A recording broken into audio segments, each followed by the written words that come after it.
ठीक है। तो पिछले क्लास में हमने monitoring of first order reaction देखी थी। इसमें हमने अलग अलग टर्म्स में मॉनिटरिंग करी थी। पहले हमने करी थी इन टर्म्स ऑफ प्रेशर करी थी, उसका एक मॉडिफिकेशन जो इन टर्म्स ऑफ वॉल्यूम भी मॉनिटरिंग हमसे पूछी जा सकती है, वो भी मैंने बताई थी। जनरल फार्मूला सबके लिए मैंने बता दिया था, जो कि हमारे लाल में डब्बे में लिखा हुआ है, ये याद रहेगा। तो सब टर्म्स में मॉनिटरिंग हम फर्स्ट ऑर्डर रिएक्शन की कर सकते हैं। ठीक है। इन टर्म्स ऑफ प्रेशर पे हमने 4 क्वेश्चन करे थे। 4 क्वेश्चन करने के बाद हमने अगली मॉनिटरिंग करी थी सेल डिकम्पोजिशन ऑफ H2O2 के टर्म्स में। इसमें हमने 2 केस देखे थे और दोनों केस हमने डिस्कस इसमें कर लिए थे। इसके बाद हाइड्रोलिसिस ऑफ एस्टर के टर्म्स में हमने मॉनिटरिंग देखी थी, वो भी हमने कर लिया था कि बेसिकली कितना वॉल्यूम ऑफ बेस रिक्वायर्ड होता है कंप्लीट न्यूट्रलाइजेशन के लिए, उसके बेसिस पे थी। ठीक है। और लास्ट में हमने देखी थी monitoring in terms of rotation, जो कि ऑप्टिकली एक्टिव कंपाउंड्स के लिए होती है। ठीक है। तो हमने उसमें स्पेसिफिक रोटेशन, कैसे रोटेशन, टोटल रोटेशन निकालेंगे अगर एक ऑप्टिकली एक्टिव कंपाउंड है सोल्यूशन में या मल्टीपल ऑप्टिकली एक्टिव कंपाउंड है सोल्यूशन में, क्या डेक्स्ट्रो रोटेटरी क्या लेवो रोटेटरी, ये सब बातें देखी थी। और इसमें हमने जो मेन देखा था वो क्या देखा था, हाइड्रोलिसिस ऑफ सुक्रोज देखा था, जिसका हमने डेरिवेशन भी करा था। हाइड्रोलिसिस ऑफ सुक्रोज को एक और नाम से इस रिएक्शन को जाना जाता है, जो कि है बायोमोलिक्यूल में आती है, जिसको हम कहते हैं inversion of cane sugar. Cane sugar basically क्या होता है, हमारा सुक्रोज को ही केन शुगर कहते हैं। जो शुगर केन होती है उसमें जो शुगर होती है कौन सी होती है, सुक्रोज होती है। ठीक है। अब इन्वर्जन, इन्वर्जन ये ऑप्टिकल आइसोमरिज्म का बेसिकली टर्म है इन्वर्जन। ठीक है। रिटेंशन, इन्वर्जन, रेसिमाइजेशन, ये सब ऑप्टिकल आइसोमरिज्म में आते हैं। ठीक है। तो बेसिकली क्या है कि सुक्रोज किस में कन्वर्ट हो रहा है, ग्लूकोज और फ्रक्टोज में कन्वर्ट हो रहा है। ठीक है। ग्लूकोज और फ्रक्टोज हमारे क्या है, आइसोमर्स होते हैं। ठीक है। जो सुक्रोज होता है इसका अपना, हर कंपाउंड का हमने बात करी थी कि अपना स्पेसिफिक रोटेशन था, जिसको हमने RS माना था डेरिवेशन में। अब इसका स्पेसिफिक रोटेशन वास्तविकता में होता कितना है, तो जो निकल के आता है इसका स्पेसिफिक रोटेशन, जो कि कितना निकल के आता है, 66.5 डिग्री निकल के आता है, यानी कि प्लस 66.5 डिग्री, मतलब डेक्स्ट्रो रोटेटरी। और ये निकल के कहाँ से आता है, ये हमारा निकल के इसी एक्सपेरिमेंट से आता है जो हमने बताया था, प्लेन पोलराइज्ड लाइट पास करके। ठीक है। उसी से आता है। तो ये कितना घूमता है, उसी से हमारा स्पेसिफिक रोटेशन निकलता है। स्पेसिफिक रोटेशन क्या था, रोटेशन पर यूनिट मोल। अगर 1 मोल हमने सब्सटेंस लिया, कोई सोल्यूशन बनाया, तो उससे कितना रोटेशन हुआ, उसी को हमने कहा स्पेसिफिक रोटेशन। तो इस तरीके से निकलता है, जो कि आया प्रैक्टिकली कितना, प्लस 66.5 डिग्री।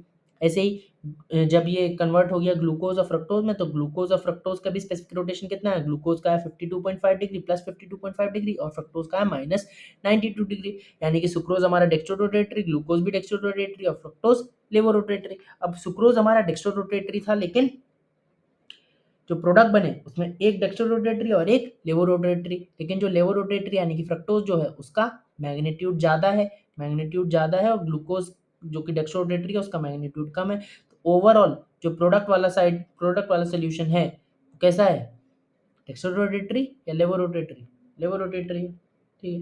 लेवो रोटेटरी यानी कि टोटल रोटेशन कैसा हो गया, टोटल रोटेशन हो गया negative.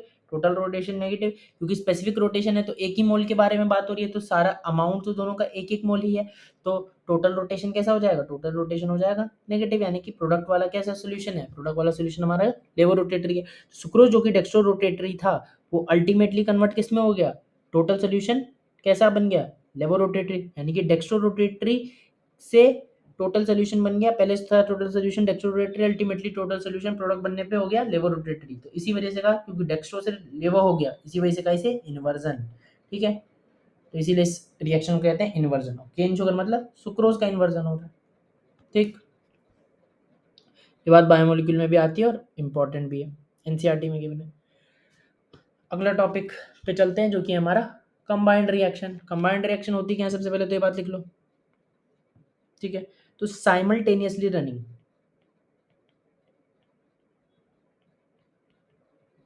simultaneously running two or more reactions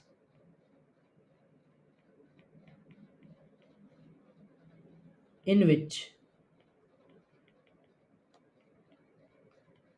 one of the, इसको ऐसे लिख लो, in which at least one substance is common। मतलब एक साथ रनिंग, एक साथ होने वाली मिनिमम हमारी 2 रिएक्शन होनी चाहिए जिसमें एक सब्सटेंस एटलीस्ट हमारा कॉमन हो। ठीक है। अभी एग्जांपल लेते हैं, क्लियर होगा। ठीक है। जैसे कि मान लो इसी टाइप का कुछ है कि सपोज ए ए से बन रहा है एक रिएक्शन में बी और दूसरे में बन रहा है ए से सी, ठीक है, इस तरीके से। तो ए एक क्या हो गया, कॉमन सब्सटेंस हो गया, दो रिएक्शन हो रही है, एक ए से बी और एक ए से सी, तो साइमल्टेनियसली हो रही है दो रिएक्शन, ठीक है, और एक सब्सटेंस कॉमन है। कौन सा सब्सटेंस कॉमन है, जो रिएक्टेंट है वो ए, वो कॉमन है दोनों। ये क्या हो गई, कंबाइंड रिएक्शन का एग्जांपल हो गया, ठीक है, ठीक है। अब यानी कि हमें एक बात समझ आई, ऐसी रिएक्शन जिनमें कोई कॉमन सब्सटेंस हो, मतलब वो कैसी रिएक्शन है, कंबाइंड रिएक्शन। अगर दो, मिनिमम दो या उससे ज्यादा रिएक्शन एक साथ हो रही हो, तो और उनमें एक कोई कॉमन सब्सटेंस हो, तो वो कैसी रिएक्शन होगी, कंबाइंड रिएक्शन होगी, ठीक है। अब जो कॉमन सब्सटेंस है वो एक से ज्यादा रिएक्शन में इन्वॉल्व है, ऑब्वियसली एक से ज्यादा रिएक्शन में इन्वॉल्व है, तो उसकी रेट भी हर एक रिएक्शन की रेट पे डिपेंड करेगी। यानी कि कॉमन सब्सटेंस इसमें कौन सा है, रिएक्टेंट है, तो इसके लिए रेट कौन सी डिफाइंड है, रेट ऑफ डिसअपीयरेंस डिफाइंड है। तो यानी कि ए की जो रेट ऑफ डिसअपीयरेंस होगी वो दोनों रिएक्शन की रेट पे डिपेंड करेगी, ठीक है। हमें तीनों टाइप की रेट में एक रिलेशन पता है, लेकिन इसमें तो दो रिएक्शन हो रही है, दो रिएक्शन हो रही है, तो दोनों रिएक्शन की रेट पर इस ए की रेट डिपेंड करेगी। ए इस समय रिएक्टेंट है तो रेट ऑफ डिसअपीयरेंस डिफाइंड है उसके लिए, ठीक है। और वही कि ए की रेट जब दोनों रिएक्शन पे डिपेंड करेगी, तो ये हमें ए की रेट लिखना आना चाहिए। मतलब यानी कि जो कॉमन सब्सटेंस है वो एक से ज़्यादा रिएक्शन में इन्वॉल्व है, तो उसकी रेट भी हर एक रिएक्शन की रेट पे डिपेंड करेगी, यानी कि जितनी रिएक्शन में वो इन्वॉल्व है, और वही लिखना अपने को सीखना है कि किस तरीके से होना है, ठीक है। तो इसको मिटा के लिखते हैं ज़रा।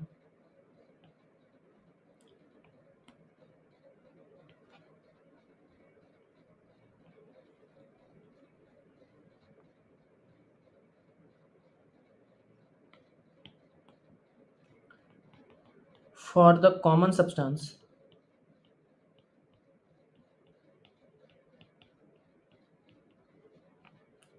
नेट आर ओ डी और आर ओ ए, ठीक है। अगर रिएक्टेंट है तो, अगर दोनों रिएक्शन का रिएक्टेंट है तो आर ओ डी डिफाइंड होगी, और दोनों रिएक्शन का प्रोडक्ट है तो आर ओ ए डिफाइंड होगी। और अगर एक रिएक्शन का रिएक्टेंट है और एक रिएक्शन का प्रोडक्ट है तो कोई भी डिफाइंड, दोनों में से दोनों ही डिफाइंड होंगी एक तरीके से। उसको फिर कैसे लिखेंगे वो देखेंगे अभी, ठीक है। तो नेट आर ओ डी और R O A is written as following,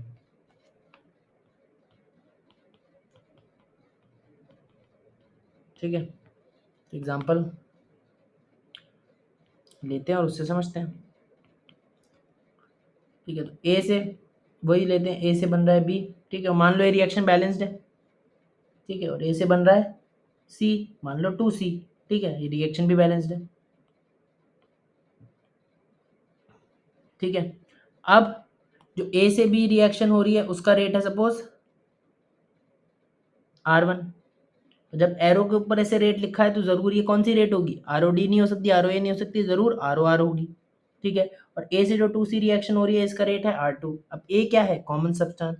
अच्छा, अब हम क्या लिख सकते हैं, क्या हम लिख सकते हैं, R1 क्या होगा, R1 हम लिख सकते हैं, बिल्कुल लिख सकते हैं। अब रेट ऑफ रिएक्शन को हम दोनों तरीके से डिफाइन कर सकते हैं, रिएक्टेंट के टर्म्स में, प्रोडक्ट के टर्म्स में भी। मान लो इंस्टेंटेनियस रेट की बात कर रहे हैं तो हम कैसे लिख सकते हैं, minus D A by D t लिख सकते हैं इसको, ठीक है।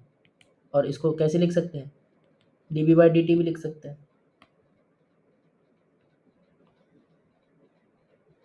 ठीक है। ये तुमने पहले लेक्चर में ही पढ़ा था, इसमें तो कोई नई बात नहीं। इसी तरीके से R2 को भी लिख सकते हैं, R2 को क्या लिख सकते हैं, दोनों टर्म्स में, रिएक्टेंट और प्रोडक्ट के टर्म्स में, इसको भी लिख सकते हैं minus D A by D T,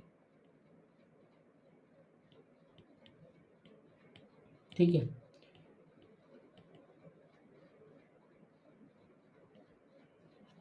equal to D C by twice of D T.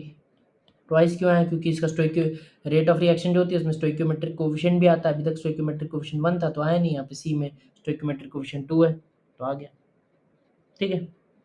बताओ, इतनी बात तो क्लियर है।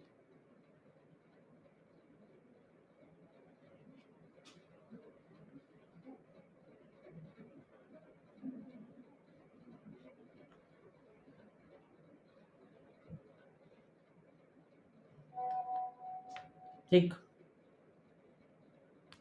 ये बात आगे समझ में अपने को। अब मेरे को बताओ कि क्या आप निकाल सकते हो? तो मैं छोटी सी बात पूछूं, now rate of appearance of B क्या बता सकते हो कितना होगा? ऑब्वियसली बता सकते हो। कितना होगा पहले बताओ? बी कितने रिएक्शन में इन्वॉल्व है? क्या सिंगल रिएक्शन में इन्वॉल्व है? तो हमसे पहले rate of disappearance of B होगा क्या? क्या डीवी बाई डी टी होगा, ठीक है, नेट, ठीक है, डीबी बाय डी टी होगा, ठीक है, यही होगा rate of appearance of B, ठीक है। और ये है किसके बराबर? आर वन के बराबर है, ठीक है। तो एक रिएक्शन में इन्वॉल्व है तो कोई दिक्कत नहीं है, ऐसे हम रेट ऑफ अपीयरेंस ऑफ सी भी निकाल सकते हैं, और सी भी एक ही रिएक्शन में इन्वॉल्व है, और रेट ऑफ अपीयरेंस में क्या हो जाएगा? D C by D T हो जाएगा, ठीक है। और इसकी किसके बराबर हो जाएगा? आर टू के बराबर हो जाएगा। आर टू के बराबर होगा? नहीं, टू आर टू के बराबर हो जाएगा, क्योंकि इसका स्टोइकियोमेट्रिक कोफिशिएंट कितना है? टू था। तो D C by two D T R two के बराबर था, तो D C by D T बराबर हो जाएगा ट्वाइस ऑफ आर टू, ठीक है। अब अगर मैं बात करूं आपसे रेट ऑफ डिसअपीयरेंस ऑफ ए की, तो ए कितने रिएक्शन में इन्वॉल्व है? दो रिएक्शन में इन्वॉल्व है। अच्छा, rate of disappearance of A होगा क्या? क्या होगा? D A by D T, ठीक है, basically minus D A by D T, और इसका नेट, नेट क्यों? क्योंकि दो रिएक्शन में इन्वॉल्व है, तो दोनों रिएक्शन का इन्वॉल्वमेंट होगा।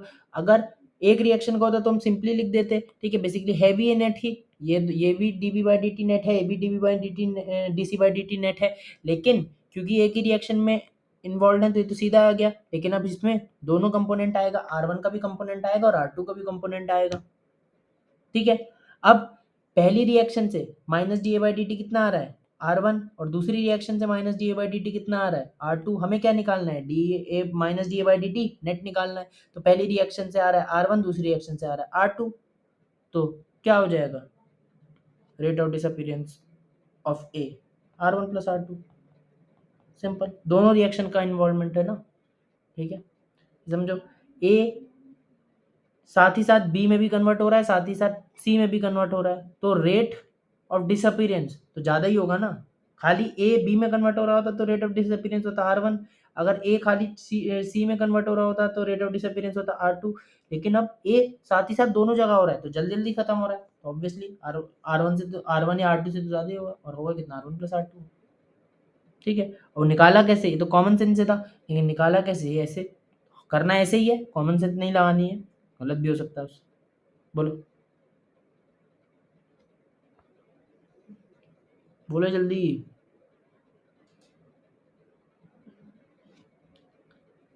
रिस्पॉन्स करो।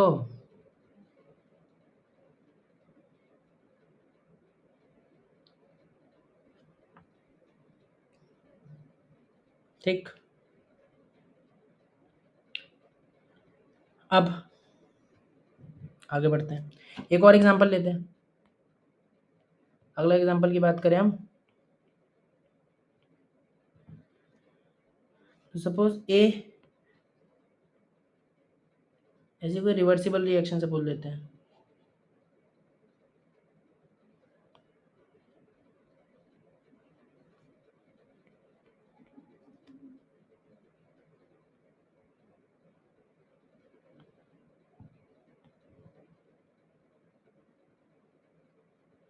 ठीक है। सपोज ए रिवर्सिबली चेंज हो रहा है बी में, ठीक है, और जो फॉरवर्ड रिएक्शन का रेट है वो कितना है? आर एफ है। जो बैकवर्ड रिएक्शन का रेट है वो है आर बी, ठीक है। तो अब क्या इसमें हमें हमें वही सब देखो, रिवर्सिबल रिएक्शन भी एक टाइप की कंबाइंड रिएक्शन ही, यानी कि रिवर्सिबल रिएक्शन भी दो इंडिपेंडेंट रिएक्शन का कॉम्बिनेशन ही है, ठीक है।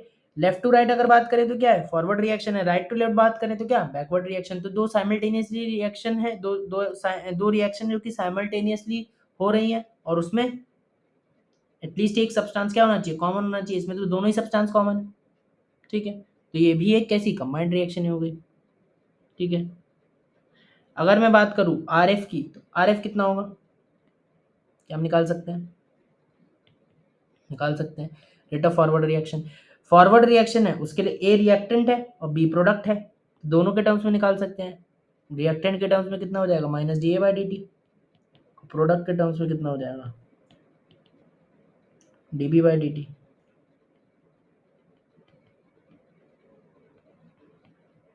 ठीक है, ऐसे ही बैकवर्ड रिएक्शन के टर्म्स में भी हम निकाल सकते हैं रेट।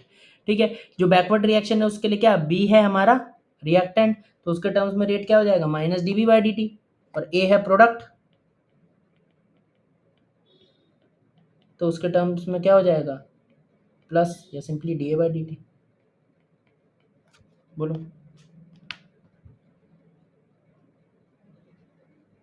अब ये तो हो गए हमारे रेट्स, लेकिन अब अगर हम बात करें इंडिविजुअल रेट्स की, यानी कि ए और बी के रेट्स की बात करें, तो यानी कि फॉरवर्ड रिएक्शन के लिए ए रिएक्टेंट है और बी प्रोडक्ट है, और बैकवर्ड रिएक्शन के लिए बी रिएक्टेंट है ए प्रोडक्ट है। यानी कि दोनों जो हैं ए और बी, एक रिएक्शन के लिए रिएक्टेंट और दूसरी रिएक्शन के लिए क्या है प्रोडक्ट है। अगर ऐसा है तो इनको हम आर ओ डी भी निकाल सकते हैं और आर ओ ए भी निकाल सकते हैं। सपोज मैं ऐसी बात करूं इस समय कि आप सिंपली क्या minus D A by D T निकाल सकते हो, minus D A by D T net. ठीक है, पहले बताओ ये होगा क्या, आर ओ डी होगा कि आर ओ ए होगा, आर ओ डी होगा। ठीक है, तो आर ओ डी होगा। तो पहली बात तो आप सिंपली देखो कि आर ओ डी अगर आपको निकालना है तो minus D A by D T वाला कंपोनेंट है। ठीक है, तो minus D A by D T किसके बराबर है आर एफ के बराबर है पहली रिएक्शन से, और दूसरी रिएक्शन से D A by D T किसके बराबर है आर बी के बराबर है। ठीक है, लेकिन आपको D A by D T चाहिए कि minus D A by D T, तो अगर दूसरी रिएक्शन से D A by D T R B के बराबर है तो minus D A by D T किसके बराबर हो जाएगा माइनस आर बी के बराबर हो जाएगा। और पहली रिएक्शन से minus D by D t आ रहा है आर एफ के बराबर, यानी कि प्लस आर एफ के बराबर, तो सिंपली आपका minus D by D T दोनों रिएक्शन का इन्वॉल्वमेंट करके क्या होगा पहली रिएक्शन से आ रहा है आर एफ और दूसरी रिएक्शन से minus D by D T कितना आ रहा है माइनस आर बी, तो simply R F minus R B हो जाएगा। ठीक है, ऐसे भी समझ सकते हैं कि पहली रिएक्शन से, यानी कि पहली रिएक्शन जो थी उसमें ए रिएक्टेंट की तरह काम कर रहा था, ये हमारा क्या है minus D A by D T net, ये आर ओ डी है, तो रिएक्टेंट की तरह जिसमें काम करेगा उस वाले को क्या करा हमने उस वाले को अपने पॉजिटिव रखा उस वाले रेट को, तो रिएक्टेंट क्योंकि उसी में डिसअपियर कर रहा है, तो रिएक्टेंट वाला रेट कौन सी है जिसमें रिएक्टेंट की तरह काम कर रहा है आर एफ वाली, तो इसलिए उसको पॉजिटिव रखा। और बी वाले में क्या था आर बी में बैकवर्ड रिएक्शन थी उसमें ए रिएक्टेंट की तरह काम नहीं कर रहा था, तो रेट ऑफ डिसअपियरेंस वाली को क्या रखा क्योंकि हमें तो रेट ऑफ डिसअपियरेंस निकालना है, और बी में तो क्या आर बी में तो क्या है अपीयर कर रहा है, तो इसीलिए इसको नेगेटिव में रखा। ठीक है, तो बेसिकली हमने क्या करा रेट ऑफ डिसअपियरेंस निकालनी थी अगर, तो अगर मान लो एक रिएक्शन में रिएक्टेंट की तरह काम कर रहा है दूसरी रिएक्शन में प्रोडक्ट की तरह काम कर रहा है, तो रेट ऑफ डिसअपियरेंस अगर निकालनी है तो डिसअपियरेंस के रेट के लिए डिसअपियरेंस को ऐड करा और अपीयरेंस वाले रेट को सब्ट्रैक्ट कर लिया इस तरीके से। अगर D A by D T यानी कि R O A of A पूछता rate of appearance of A पूछता तो उल्टा हो जाता है, क्योंकि R B minus R F, तो अपीयरेंस वाले रेट को क्या करते ऐड कर लेते और डिसअपियरेंस वाले रेट को क्या कर लेते सब्ट्रैक्ट कर लेते, और सिंपली हमारे मैथमेटिकली भी हमें पता समझ में आ रहा है। ठीक है, इस तरीके से minus D B by D T भी बता सकते हैं हम, यानी कि rate of disappearance of B, तो क्या हो जाएगा R B minus R F, वही डिसअपियरेंस वाले रेट को ऐड करा और अपीयरेंस वाले रेट को सब्ट्रैक्ट करा, क्योंकि बैकवर्ड रिएक्शन में बी रिएक्टेंट की तरह काम कर रहा है तो इसमें डिसअपियर हो रहा है तो उस वाले को ऐड करा दूसरे वाले को नेगेटिव करा। इसमें देख लो हमें क्या चाहिए था minus D B by D T, तो minus D B by D T R B positive में आ रहा है और ऊपर से d B by D T R F आ रहा है, तो यानी कि minus D B by D T कितना होगा माइनस आर एफ होगा। इन दोनों को ऐड कर लिया क्योंकि दोनों कंपोनेंट आएगा, तो minus R F plus R B, इसको क्या लिख दिया R B minus R F. बोलो जल्दी बताओ रिस्पॉन्स फटाफट।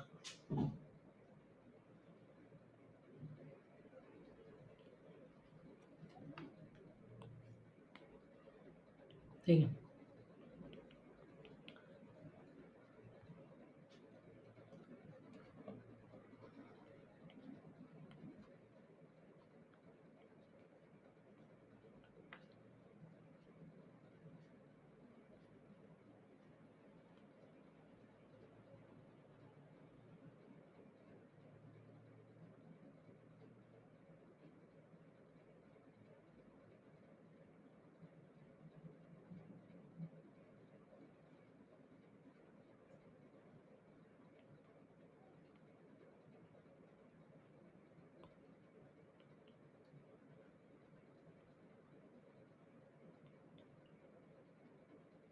ठीक, ये आपको दिया हुआ है, ठीक है, और इसमें दिया R1, रेट दिया है आपका सबका R3, R4 और R5, ठीक है। क्या आप मेरे लिए निकाल सकते हो rate of appearance of B? निकाल दो फटाफट rate of appearance of B.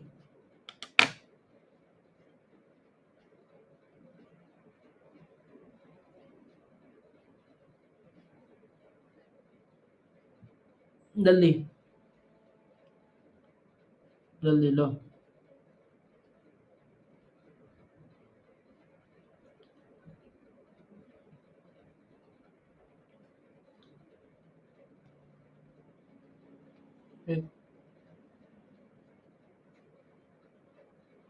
निकाल दो फटाफट rate of appearance of B. 1 minute में जल्दी निकाल दो, अगर समझ आ गया तो 1 मिनट का है।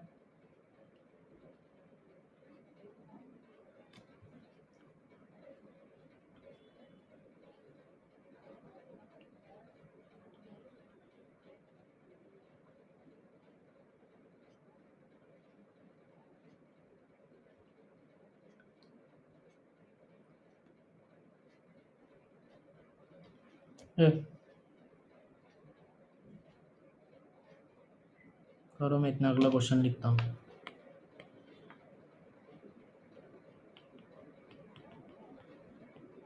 करो उसे, मैं इतना अगला क्वेश्चन लिख रहा हूँ।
क्या आंसर है?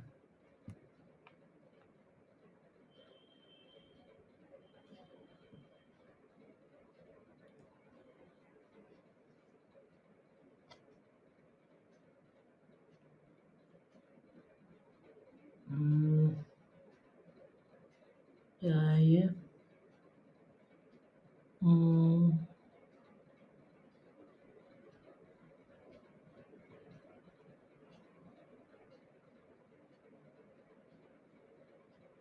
नहीं, बिल्कुल ही उल्टा है, क्या है करा है?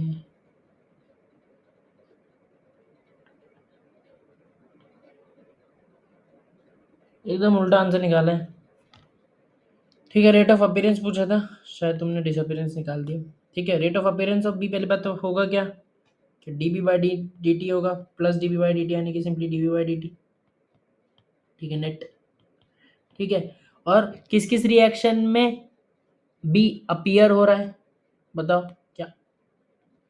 फर्स्ट रिएक्शन में R1 जिसमें है, R1 वाली में, R3 वाली में और R5 वाली में भी अपीयर हो रहा है, तो अपीयरेंस वाले रेट को ऐड कर देंगे सिंपली, यानी कि R1 plus R3 plus R5। और किस किस वाली रिएक्शन में बी डिसअपीयर हो रहा है, यानी कि किसमें बी रिएक्टेंट की तरह काम कर रहा है, R2 में और R4 में। तो डिसअपीयरेंस वाली रेट को क्या कर देंगे, सब्ट्रैक्ट कर देंगे, जिसमें बी अपीयर नहीं हो रहा है, तो -R2 -R4। ठीक है, क्या आंसर आ गया?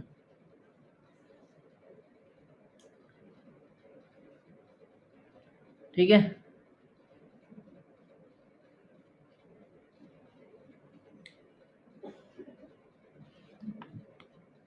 पहली रिएक्शन में भी अपीयर हो रहा है, थर्ड रिएक्शन में भी अपीयर हो रहा है और फिफ्थ रिएक्शन में भी अपीयर हो रहा है। अपीयरेंस का रेट निकालना है तो अपीयरेंस वाले रेट को पॉजिटिव रख लिया और ये दोनों डिसअपीयरेंस वाले रेट है, यानी कि सेकंड रिएक्शन और फोर्थ रिएक्शन में बी रिएक्टेंट की तरह काम कर रहा है, इस वजह से इसको सब्ट्रैक्ट कर लिया, क्योंकि ये इन दोनों रिएक्शन में बी अपीयर नहीं डिसअपीयर हो रहा है।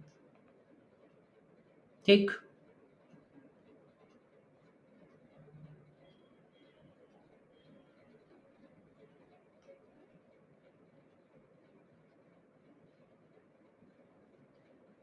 ठीक, R1 plus R3 plus R5, तो R1 प्लस R3 R5 खाली अपीयर वाली को थोड़ी यूज करोगे, ऐसे तो ऊपर ऊपर में तुम सिंपली अगर मैं तुमसे dv बाई dt पूछता तो तुम तो सिंपली RF बता देते। अगर मैं ऊपर में रेट ऑफ डिसअपीयरेंस पूछता तो तुम तो रेट ऑफ डिसअपीयरेंस पूछा था, इसमें किसका ए का पूछा था, तो ये तो सिंपली तुम RF बोलते, लेकिन दोनों रिएक्शन को कंसिडर करोगे ना, जिसमें ए डिसअपीयर हो रहा है और जिसमें बन रहा है, जिसमें डिसअपीयर हो उसमें RF और जिसमें अपीयर हो रहा है उसमें आर माइनस आर भी लिखोगे, क्योंकि हमें तो निकालना है क्या, अब डिसअपीयरेंस वाला निकालना है तो डिसअपीयरेंस वाले रेट पॉजिटिव और अपीयरेंस वाले रेट नेगेटिव, तो डिसअपीयर किस में हो रहा है, पहली रिएक्शन में, और बैकवर्ड रिएक्शन में क्या कर रहा है, अपीयर कर रहा है, तो नेगेटिव होगा। ठीक है, बेकार पागलपंती क्यों कर रहे हो, सिंपल करो, अगला क्वेश्चन करो। ठीक है, सही होना चाहिए।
बताओ।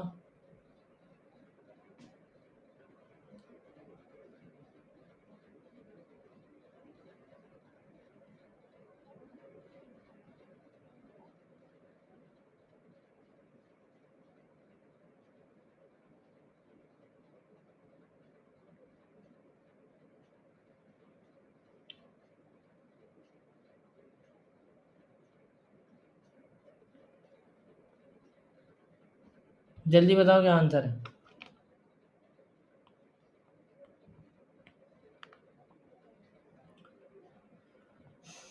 What is the answer.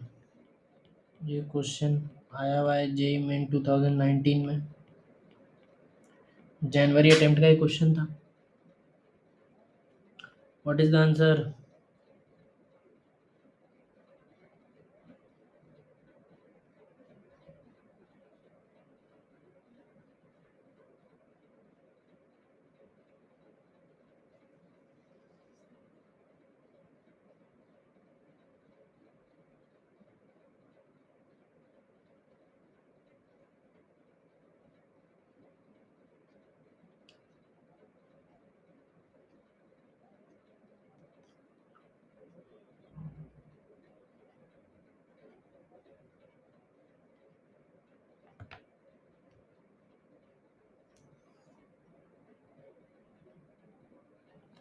ठीक है, अच्छा, K1 जो है इस रिएक्शन का रेट कांस्टेंट है और जो K-1 है इस रिएक्शन का रेट कांस्टेंट है।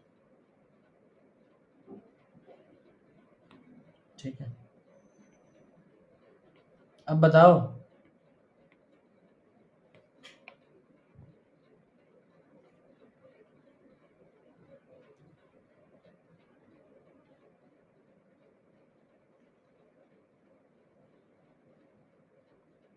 अब तो बताओ।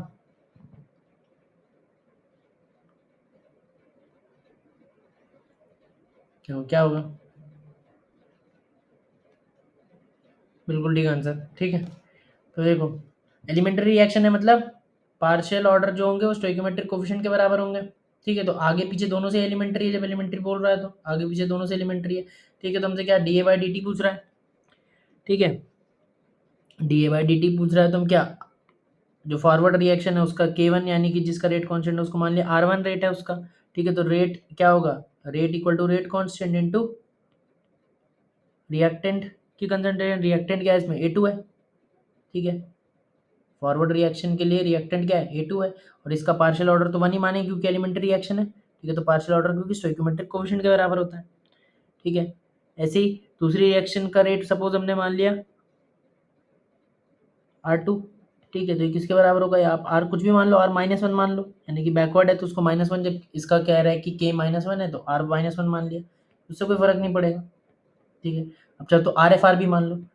ठीक है, इंटू रिएक्टेंट, अब बैकवर्ड रिएक्शन के लिए रिएक्टेंट क्या है, ए है, और इसका स्टोइकोमेट्रिक कोएफिशिएंट कितना है, दो है, तो वही इसका पार्शियल ऑर्डर भी होगा। ठीक है, हमें क्या निकालना है, हमें निकालना है D A by D T. D A by D T, तो पहले बताओ कि जो आर वन है, आर वन है, आर वन को क्या लिख सकते हैं हम, ए के टर्म्स में, जब हमें ए के टर्म्स में निकालना है तो आर वन को, रेट ऑफ फॉरवर्ड रिएक्शन को हम ए के टर्म्स में क्या लिख सकते हैं, A is product for forward reaction. तो मैं दोनों के टर्म्स में बताता हूँ, ए टू के टर्म्स में क्या लिखेंगे इसको, minus D A two by D T. ठीक है, आर वन को रिएक्टेंट के टर्म्स में लिखा, इस प्रोडक्ट के टर्म्स में क्या लिखेंगे, जो हमें चाहिए इस क्वेश्चन में, यानी कि हाफ हो जाएगा D A by D T. ठीक है, ये हो गया हमारा इसके टर्म्स में, ए के टर्म्स में। तो रिएक्टेंट और प्रोडक्ट दोनों के टर्म में लिख सकते हैं, ऐसे इसको भी रिएक्टेंट और प्रोडक्ट दोनों के टर्म में लिख सकते हैं, रेट ऑफ बैकवर्ड रिएक्शन को, जैसे हमने आर माइनस वन कहा है। तो रिएक्टेंट के टर्म्स में क्या हो जाएगा, जो हमें चाहिए minus D A by twice of D T, और प्रोडक्ट के टर्म्स में जो हमें नहीं चाहिए, लिखना तो आना ही चाहिए, क्या हो जाएगा, D A two by D T. ठीक है, तो हमें क्या बताना है, D A by D T बताना है, तो पहली वाली रही।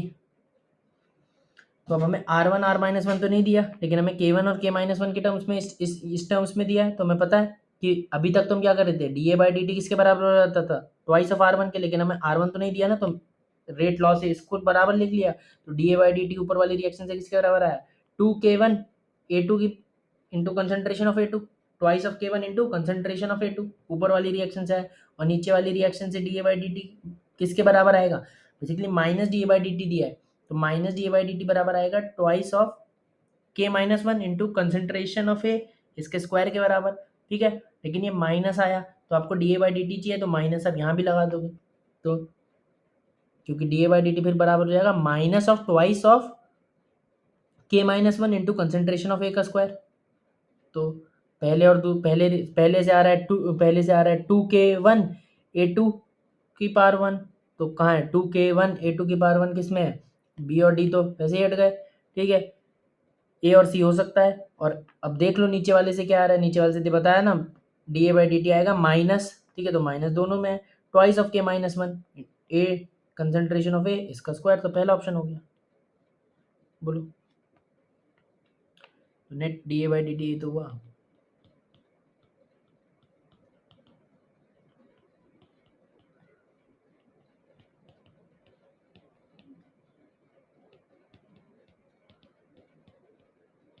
दोनों रिएक्शन से D A by D t लिख दिया। बोलो,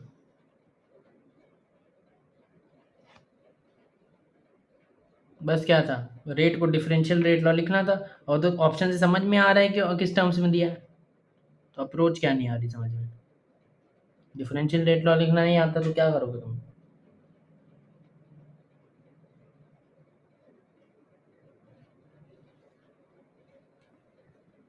ठीक,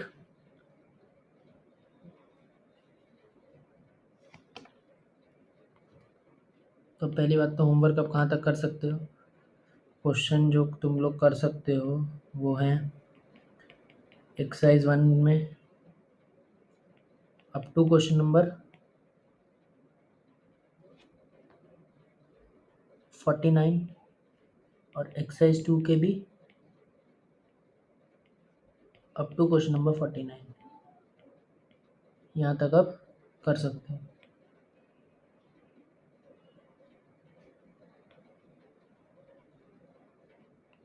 ठीक है,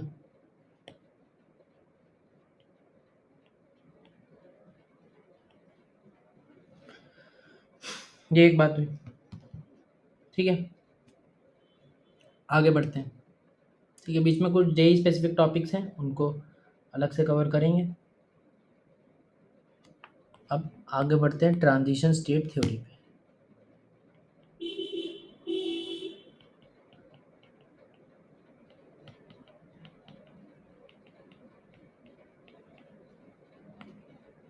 ठीक है, पहली बात तो है ट्रांजिशन स्टेट थ्योरी। थोड़ा बहुत ऑर्गेनिक में आज पता होता है कि ट्रांजिशन स्टेट क्या होता है, इंटरमीडिएट क्या होता है, सब ऑर्गेनिक में रिएक्शन मैकेनिज्म जब पढ़ते हैं तो ये चीज़ें आती हैं। ठीक है, तो उस नॉलेज का यूज़ करते हुए उसी पे बिल्ड करते हैं थोड़ी चीज़ें। पहली बात तो ट्रांजिशन स्टेट थ्योरी किसके लिए वैलिड है, किसका एक्सप्लेनेशन देता है, तो इट गिव्स एक्सप्लेनेशन, पहला पॉइंट लिखो, about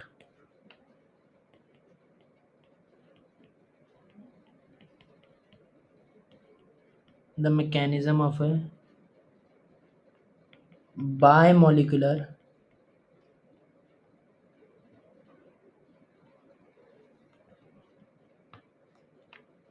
gaseous reaction, gaseous elementary reaction। ठीक है, तो अपने को रिएक्शन मैकेनिज्म का आइडिया देता है, लेकिन सिर्फ वो रिएक्शन कैसी होनी चाहिए, बायोमोलिकुलर, मतलब दो मॉलिक्यूल इन्वॉल्व होने चाहिए। ठीक है, और दोनों मॉलिक्यूल गैसियस स्टेट में होने चाहिए, और एलिमेंट्री रिएक्शन यानी कि सिंगल स्टेप की रिएक्शन होनी चाहिए वो। ठीक है, तो एग्जांपल समझते हैं। एग्जांपल, सपोज दो मॉलिक्यूल हमने लिए, एक A2 गैसियस स्टेट में और दूसरा B2 वो भी गैसियस स्टेट में, क्योंकि बायोमोलिकुलर होनी चाहिए, गैसियस होनी चाहिए और एलिमेंट्री रिएक्शन होनी चाहिए। तो एलिमेंट्री, सपोज ये रिएक्शन है, एलिमेंट्री से इतना ही समझ में आना चाहिए, एलिमेंट्री की सिंगल स्टेप की रिएक्शन है। ठीक है, एलिमेंट्री रिएक्शन में डिस्कस करी थी कि एलिमेंट्री रिएक्शन और कॉम्प्लेक्स रिएक्शन होती है based on number of mechanism step, और सपोज ये बन रहा है ट्वाइस ऑफ AB, ये भी गैसेज है। ठीक है, तो अब पहली बात तो ये जो A2 हमने रिएक्टेंट है बायोमोलिकुलर, मतलब ये दोनों दो रिएक्टेंट होने चाहिए। ये रिएक्टेंट पार्टिकल, दो रिएक्टेंट पार्टिकल होने चाहिए। भी एटम भी हो सकते हैं, मॉलिक्यूल भी हो सकते हैं। मैंने सिंपली इस समय मॉलिक्यूल ले लिया, ठीक है, सिंपली समझने के लिए। ठीक है, अब जैसे कि A2 है, तो अब हो सकता है इनमें ए और ए के बीच में बॉन्ड होगा, वो single bond, double bond, triple bond, coordinate bond, कुछ भी हो सकता है। मैं सिंपलिसिटी के लिए भी सिंगल बॉन्ड मान रहा हूँ। ऐसी बी और बी के बीच में भी हो कुछ भी सकता है, मैं मान रहा हूँ सिंगल बॉन्ड है। ऐसी ए बी के बीच में भी जो है सिंगल बॉन्ड है। ठीक है, समझने के लिए। ठीक है, और हमें पता है बेसिस ऑफ केमिकल रिएक्शन क्या होता है, कि पुराने बॉन्ड टूटते हैं और नए बॉन्ड बनते हैं। पुराने बॉन्ड टूटते हैं और नए बॉन्ड बनते हैं। अब ये जो दोनों चीज़ें हैं कि पुराने बॉन्ड का टूटना और नए बॉन्ड का बनना, ये या तो स्टेप बाय स्टेप होगा या फिर साइमल्टेनियसली होगा। हम पढ़ रहे हैं एलिमेंट्री रिएक्शन जो कि सिंगल स्टेप की है, तो हमारे पुराने बॉन्ड का टूटना और नए बॉन्ड का बनना दोनों कैसा होना चाहिए, साइमल्टेनियसली होना चाहिए। तो अगला पॉइंट लिखो,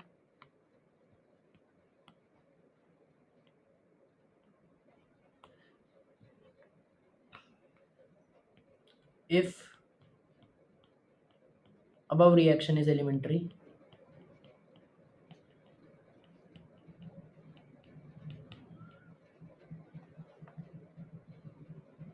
then only possible mechanism is as following। मतलब मैकेनिज्म मतलब कि पुराने बॉन्ड का बनना, सॉरी, पुराने बॉन्ड का टूटना और नए बॉन्ड का बनना दोनों साइमल्टेनियसली हो रहा होगा। ठीक है, तो कैसे हो रहा होगा, हमारा ए सिंगल बॉन्ड ए था। ठीक है, ए सिंगल बॉन्ड ए था और बी सिंगल बॉन्ड बी था। अब इन दोनों के बीच में हमारा क्या होगा, कोलिजन होगा। ये दोनों अप्रोच करेंगे एक दूसरे को, फिर कोलाइड करेंगे, फिर प्रोडक्ट में कन्वर्ट होंगे आफ्टर कोलिजन। यही होगा। अब ये होना कैसे है, सिंगल स्टेप में होना है। ठीक है, तो पहले तो अप्रोच करेंगे एक दूसरे को, ठीक है, कोलाइड करेंगे। ठीक है, अब ये अप्रोच कर रहे थे, अब ये क्या करे, कोलाइड करे। ठीक है, कोलाइड करेंगे तो क्या, कोलाइड, जब ये कोलाइड करेंगे तो पुराने बॉन्ड टूटेंगे और नए बॉन्ड बनेंगे, लेकिन एक साथ हो रहा होगा दोनों चीजें। ठीक है, यानी कि ए सिंगल बॉन्ड ए और बी सिंगल बॉन्ड बी जो था, तो क्या होंगे इनके, जब ये कोलाइड करेंगे तो इनके पुराने बॉन्ड टूटेंगे, बी सिंगल बॉन्ड बी और ए सिंगल बॉन्ड ए टूट रहा होगा, और उसी समय नए बॉन्ड बन रहे होंगे। ठीक है, इस तरीके से हो रहा होगा। अब आफ्टर कोलिजन क्या होगा, हमारा प्रोडक्ट होगा हमारे पास। प्रोडक्ट क्या है हमारा, ए सिंगल बॉन्ड बी, इसके दो मॉलिक्यूल, और एक बार रिएक्शन हो रही है तो। ठीक, अब देख के तो लग रहा है कि ये कितने स्टेप की रिएक्शन है, दो स्टेप की रिएक्शन है, क्योंकि दो बार एरो बनाया, तो सिंपली ऐसे लग रहा है कि ये रिएक्शन कितने स्टेप में हुई है, दो स्टेप में। लेकिन ये हुई कितने स्टेप में, एक स्टेप में हुई, क्योंकि एलिमेंट्री रिएक्शन है। तो ऐसा क्यों लग रहा है, ऐसा एक इसलिए लग रहा है क्योंकि ये एक ही रिएक्शन का, ऐसे एक ही रिएक्शन के अपने क्या दो हिस्से कर दिए। ठीक है, देखो बिफोर कोलिजन हमारे पास क्या था, रिएक्टेंट्स, तो ये क्या है हमारे, ये रिएक्टेंट्स। ठीक है, ये थे अपने पास बिफोर कोलिजन। ठीक है, और आफ्टर कोलिजन क्या है हमारे पास, प्रोडक्ट्स। ठीक है, तो एक हमने बेसिकली दो पार्ट में डिवाइड कर दिया, एक बिफोर कोलिजन एक आफ्टर कोलिजन। तो क्या था, बिफोर कोलिजन रिएक्टेंट थे, eight the time of collision पे हमारे पास क्या था, eight the time of collision ये था, यानी कि पुराने बॉन्ड टूट रहे थे और नए बॉन्ड बन रहे थे। Eight the time of collision पे जो हमारे पास ये एंटिटी है पूरी, इसको हम बोलते हैं ट्रांजिशन स्टेट। ठीक है, इसको बोलते हैं ट्रांजिशन स्टेट, या फिर इसका एक और नाम है एक्टिवेटेड कॉम्प्लेक्स। एक्टिवेटेड कॉम्प्लेक्स कब होता है, ये होता है at the time of collision, at time of collision. ठीक है, ट्रांजिशन स्टेट इंटरमीडिएट नहीं होता है, वो बात करी थी कि एलिमेंट्री रिएक्शन में कोई इंटरमीडिएट नहीं बनता है। जो इंटरमीडिएट बनता है वो किसमें, कॉम्प्लेक्स रिएक्शन में बनता है। तो जैसे कि कॉम्प्लेक्स रिएक्शन कैसी हो गई, जैसे कि N2+O2 से बना NO। ठीक है, फिर NO O2 के साथ मिलकर क्या बनाया, NO2 बनाया। तो नेट रिएक्शन क्या हो गई, N2+O2 ट्वाइस ऑफ O2 से क्या बना, NO2 बन गया। ठीक है, इस टाइप की हमारी रिएक्शन हो गई। ठीक है, ये कौन सी रिएक्शन हो गई, कॉम्प्लेक्स रिएक्शन हो गई। इसमें NO क्या है, इंटरमीडिएट है। NO इंटरमीडिएट है, जो कि रिएक्शन में बना, रिएक्शन में ही कंज्यूम हो गया, ना रिएक्टेंट में था ना प्रोडक्ट में था। लेकिन ट्रांजिशन स्टेट भी कुछ कुछ ऐसे लग रहा है, ना शुरुआत रिएक्टेंट में था ना प्रोडक्ट में था, बीच में बना और बीच में ही खत्म हो गया। लेकिन ये इंटरमीडिएट नहीं है। ट्रांजिशन स्टेट इंटरमीडिएट से कैसे अलग है, इंटरमीडिएट की अपनी स्टेबिलिटी होती है। अगर मैं ऑर्गेनिक की बात करूँ तो इंटरमीडिएट रिएक्शन, इंटरमीडिएट कौन कौन से पढ़ते हैं, carbocation, carbon anion, free radical पढ़ते हैं, कार्बिन पढ़ते हैं, नाइट्रिन पढ़ते हैं, बेंजाइन पढ़ते हैं, ये सब पढ़ते हैं। तो ये सब रिएक्शन इंटरमीडिएट होते हैं, इनकी अपनी स्टेबिलिटी होती है, इनको आइसोलेट करा जा सकता है। लेकिन ट्रांजिशन स्टेट इतनी हाई एनर्जी वाले होते हैं, हाई पोटेंशियल एनर्जी वाले ये हमारी स्टेट होती है कि ये इतनी अनस्टेबल होती है, very very short period of time के लिए बनती है। इतनी अनस्टेबल है, इसीलिए बहुत शॉर्ट पीरियड ऑफ टाइम के लिए बन रही है, और अनस्टेबल है तो उसको आइसोलेट करना भी इतना पॉसिबल नहीं है, क्योंकि बहुत कम टाइम के लिए बन रही है। क्यों कम टाइम के लिए बन रही है, हाई एनर्जी है, हाई पोटेंशियल एनर्जी वाली स्टेट है। हाँ, ठीक है, तो इंटरमीडिएट नहीं है। ठीक है, इंटरमीडिएट रिलेटिवली स्टेबल होता है, उनको आइसोलेट करा जा सकता है। ठीक है, तो ये बात हमें समझ में आई। ठीक है, तो भले ही ये लग रहा हो कि दो स्टेप की रिएक्शन, ये एक ही स्टेप के दो हिस्से बताए मैंने समझाने के लिए, तो कंफ्यूज मत होना दो बार एरो देख के। ठीक है, तो अब मुझे बताओ, क्या अगर सिंगल स्टेप की रिएक्शन है, कोई भी हमारे मल्टीपल स्टेप की भले ही रिएक्शन हो, लेकिन क्या रिएक्टेंट को ट्रांजिशन स्टेट में कन्वर्ट होना पड़ेगा तभी प्रोडक्ट बनेगा, बोलो। रिएक्टेंट अगर कोई एलिमेंट्री रिएक्शन है तो रिएक्टेंट पहले, अगर रिएक्टेंट को प्रोडक्ट में कन्वर्ट होना है तो ट्रांजिशन स्टेट में तो कन्वर्ट होना ही पड़ेगा ना। उसी बात को लिख रहे हैं, means in an elementary reaction,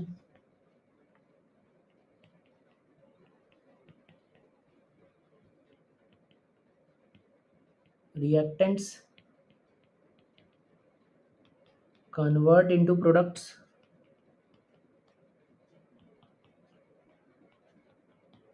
ठीक है वाया ट्रांजिशन स्टेट ठीक है फिर बता रहा हूँ ट्रांजिशन स्टेट इंटरमीडिएट नहीं है इसको एक्टिवेटेड कॉम्प्लेक्स भी बोलते हैं अगर पहले मान लो ऐसे हो रहा था कि A2 से A2 के बॉन्ड टूटते यानी कि पहले पुराने बॉन्ड टूटते तो A2 के बॉन्ड टूटते सपोज ऐसे होता है कि A2 कन्वर्ट पहले हो रहा है 2A में ठीक है यानी कि A2 के बॉन्ड टूटे ऐसे ही फिर टूटे B2 के बॉन्ड B2 कन्वर्ट हो रहा है 2B में फिर ट्वाइस ऑफ A और ट्वाइस ऑफ B कंबाइन हो रहा है बन रहा है 2AB तो ये तो एलिमेंट्री ना रिएक्शन होके कॉम्प्लेक्स कराती तो अगर मान लो अलग अलग स्टेप में पुराने बॉन्ड टूट रहे हैं और नए बॉन्ड बन रहे हैं तो वो एलिमेंट्री ना होके कॉम्प्लेक्स रिएक्शन हो जाएगी ठीक है तो लेकिन अगर एलिमेंट्री है तो ओनली पॉसिबल मैकेनिज्म यही है कि दोनों साइमल्टेनियसली हो रहा होगा दोनों जो रीअरेंजमेंट ऑफ बॉन्ड्स हैं ठीक है और वो किस स्टेट में होते हैं ट्रांजिशन स्टेट पे तो ट्रांजिशन स्टेट की एटली हेडिंग डालो ट्रांजिशन स्टेट को ही समझते हैं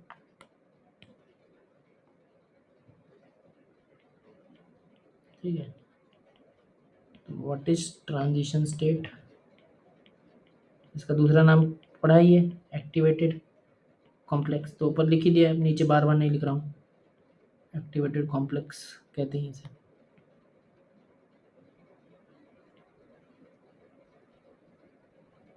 ठीक तो पहले मुझे बताओ कि दो पार्टिकल जब कोलाइड होंगे और अलग होने में यानी कि दो पार्टिकल क्या कर रहे हैं कोलाइड कर रहे हैं जैसे कि यही थे A2 और B2 थे तो दोनों पार्टिकल कोलाइड कर रहेंगे इन दोनों को कोलाइड करने में और अलग होने में कितना टाइम लगेगा very very small finite time या वेरी वेरी लार्ज टाइम मतलब वेरी स्मॉल टाइम लगेगा फाइनाइट टाइम लगेगा या वेरी लार्ज टाइम लगेगा दो पार्टिकल को कोलाइड करके अलग होने में कितना टाइम लगेगा बताओ कोलिजन कितनी देर का होता है बोलो रिस्पॉन्ड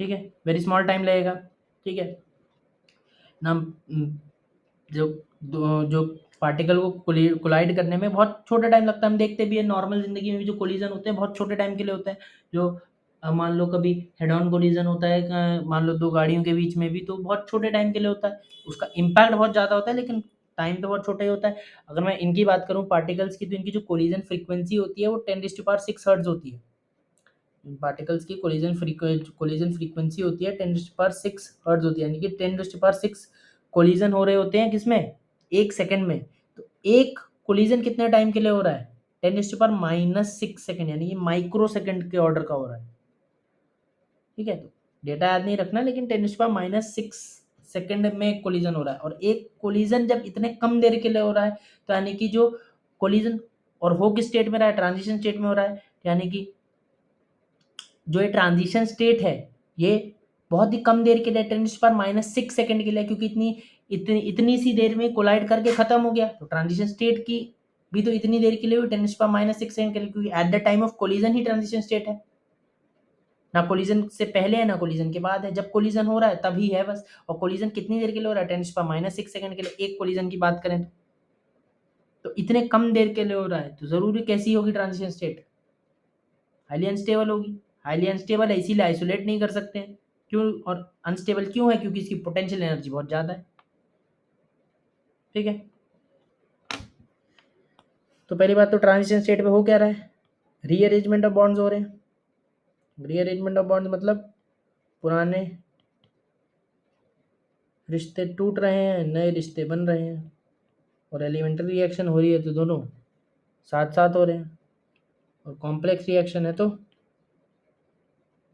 पुराने रिश्ते पहले टूट जाएंगे नए रिश्ते बाद में बनेंगे ठीक है यार लेकिन होते कब है take place at transition state यानी कि रीअरेंजमेंट ऑफ बॉन्ड्स होता है इस स्टेट ठीक अगला point in an elementary reaction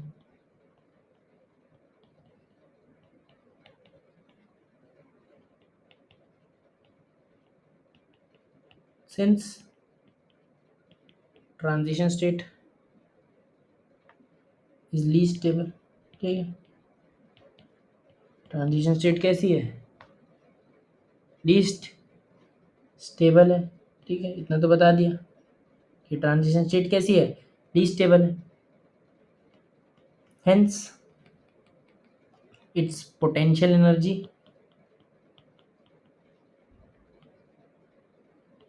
is always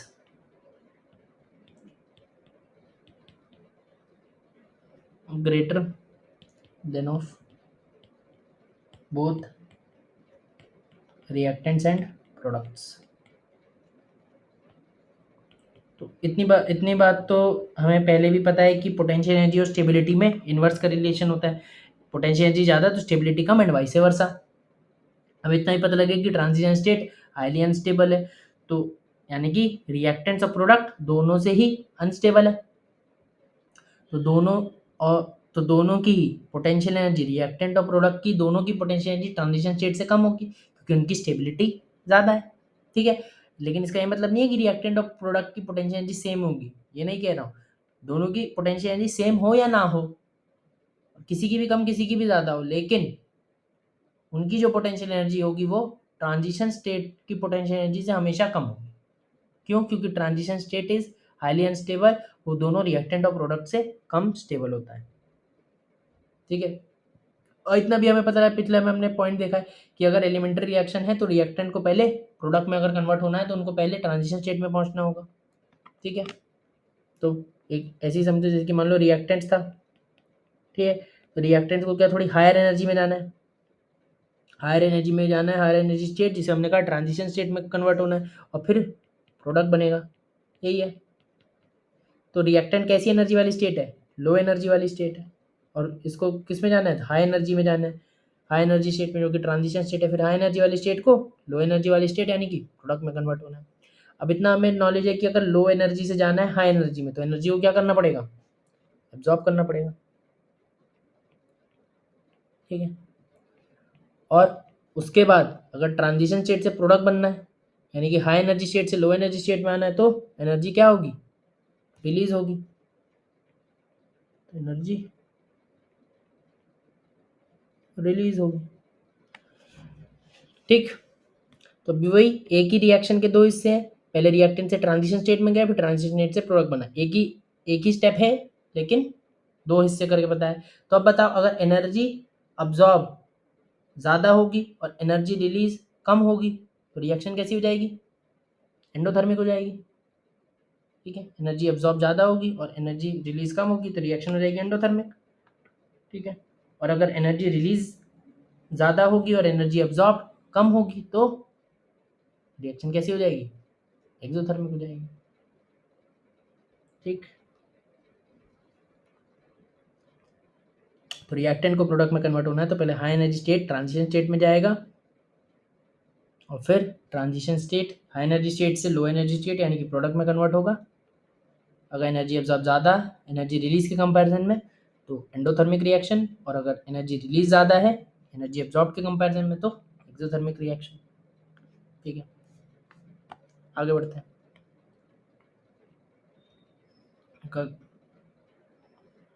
अगली हेडिंग है threshold energy of reaction. Threshold energy, ठीक है, थ्रेशोल्ड, थ्रेशोल्ड का क्या मतलब होता है, बाउंड्री लाइन, मतलब या तो मिनिमा या मैक्सिमा, इसके लिए किसी के लिए डिफाइन होता है तो मिनिमम के लिए या मैक्सिमम के लिए डिपेंड। थ्रेशोल्ड की स्पेलिंग गलत हो गई, ठीक कर लेते हैं। ठीक, threshold energy of reaction.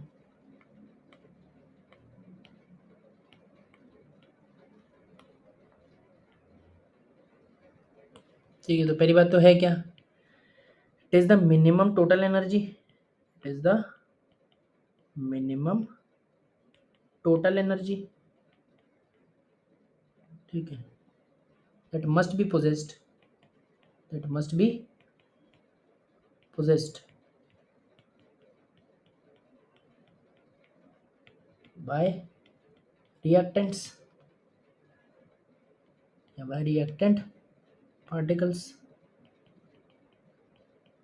To convert into product. ठीक है, यानी कि जो it is the minimum energy that is required for the reaction to occur. ठीक है, यानी कि रिएक्टेंट के पास एक मिनिमम एनर्जी होनी चाहिए अगर उनको प्रोडक्ट में कन्वर्ट होना है। अगर किसी रिएक्टेंट के पास वो मिनिमम एनर्जी नहीं है तो प्रोडक्ट में कन्वर्ट नहीं हो सकता। अगर है वो मिनिमम एनर्जी तो प्रोडक्ट में कन्वर्ट हो पाएंगे। This is the threshold energy of reaction. ऐसी बात है कि प्रोडक्ट, अगर हम मार्केट से कोई प्रोडक्ट लेने जाते हैं तो हर प्रोडक्ट की एक अपनी एमआरपी होती है। ठीक है, एमआरपी होती है हर प्रोडक्ट की। अगर हमारे पास वो पैसे हैं तो हम वो प्रोडक्ट खरीद सकते हैं। मिनिमम हमारे पास उतने पैसे होने चाहिए जो एमआरपी के बराबर। अगर उतने पैसे हैं तो हम प्रोडक्ट खरीद सकते हैं, वरना नहीं खरीद सकते हैं। सिंपली ऐसी बात है। ठीक है, तो मिनिमम टोटल एनर्जी जो रिएक्टेंट पार्टिकल के पास होनी चाहिए टू कन्वर्ट इनटू प्रोडक्ट। ठीक है, तो मेरे को ये बताओ टोटल एनर्जी किसका प्रॉपर्टी है, रिएक्टेंट का या रिएक्शन का? जल्दी बताओ।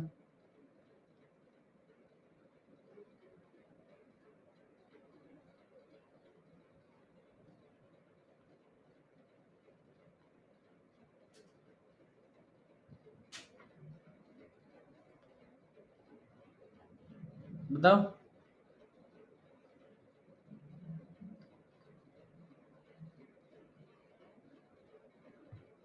टोटल एनर्जी कह रहा हूँ, थ्रेशोल्ड एनर्जी किसका प्रॉपर्टी है, रिएक्टेंट का या रिएक्शन का? थ्रेशोल्ड एनर्जी किसका प्रॉपर्टी है, रिएक्टेंट की रिएक्शन? रिएक्टेंट। ठीक है, रिएक्शन ऑब्वियसली रिएक्शन का। पहली बात तो common sense, common sense which is not common. Threshold energy of reaction लिखा है, हेडिंग में ही लिखा है रिएक्शन, तो रिएक्शन का प्रॉपर्टी है। ठीक है, तो इट बेसिकली समझो minimum energy required for a reaction to occur. हर रिएक्शन को होने के लिए एक मिनिमम एनर्जी चाहिए, उसको कहते हैं threshold energy of that reaction. और उस रिएक्शन में वो एनर्जी किसके पास होगी, एनर्जी होगी रिएक्टेंट पार्टिकल के पास। अगर वो उतनी एनर्जी है तो प्रोडक्ट में कन्वर्ट हो सकता है, लेकिन it is a property of reaction. ठीक है, तो और क्लियर होगा। अगला पॉइंट लिखते हैं, इतनी बात तो समझ आ गई होगी। ठीक है, तो पहले मुझे बताओ क्या रिएक्टेंट को अगर प्रोडक्ट में कन्वर्ट होना है, अगर रिएक्टेंट को प्रोडक्ट में कन्वर्ट होना है तो रिएक्टेंट पार्टिकल को क्या ट्रांजिशन स्टेट में पहुंचना पड़ेगा, पहले ट्रांजिशन स्टेट में बदलना पड़ेगा। वाया ट्रांजिशन स्टेट ही जाएगा, डायरेक्टली तो प्रोडक्ट में कन्वर्ट हो नहीं सकता। कोई पुराने रिश्ते तोड़ने पड़ेंगे, नए रिश्ते बनने पड़ेंगे। ठीक, लिखो, since it is necessary to since it is necessary that reactant particles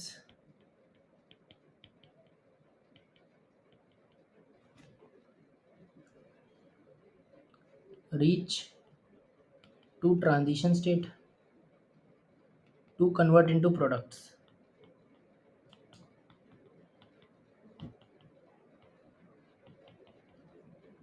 means potential energy of transition state is actually, समझा रहे हैं क्या लिखा है, थ्रेशोल्ड एनर्जी जिसको डिनोट करते हैं ETH से, ऑफ रिएक्शन।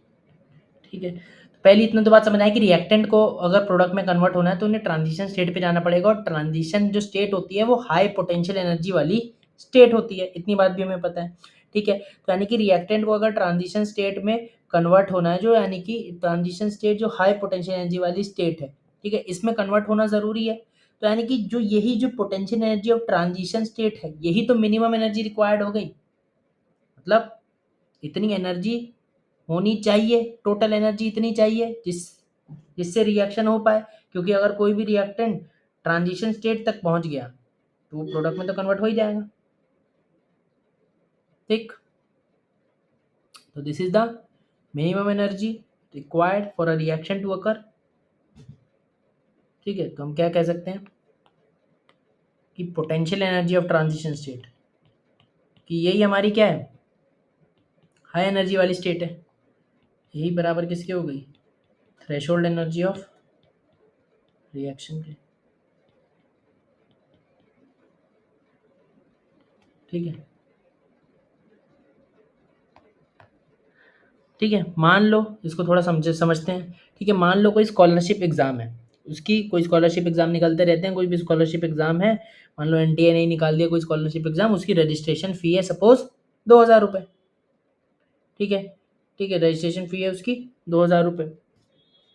ठीक है, मान लो आज वो स्कॉलरशिप एग्ज़ाम निकला, ठीक है, आज से उसके फॉर्म निकले, अब उसकी 2000 है रजिस्ट्रेशन फ़ी। तो आज के आज में रजिस्ट्रेशन करने वाले लोग कौन होंगे? जिनके पास पहले से 2000 रुपये होंगे।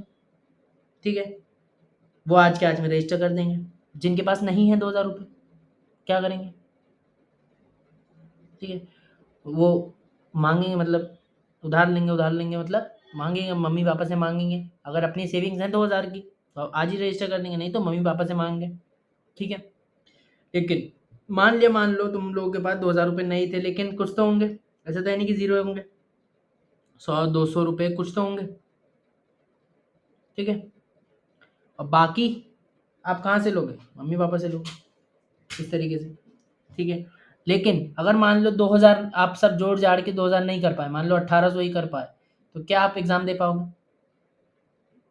नहीं दे पाओगे। ठीक है, तो पहली बात तो रिएक्शन किसकी तरह है? एग्ज़ाम की तरह है। जो स्कॉलरशिप एग्ज़ाम था वो रिएक्शन की तरह है। ठीक है, और एग्ज़ाम फ़ी क्या है वहाँ पे? 2000, यानी कि रिएक्शन में एग्ज़ाम फ़ी क्या है? Threshold energy. अगर इतनी एनर्जी है किसी रिएक्टेंट के पास तो प्रोडक्ट में कन्वर्ट होगा, वरना नहीं होगा।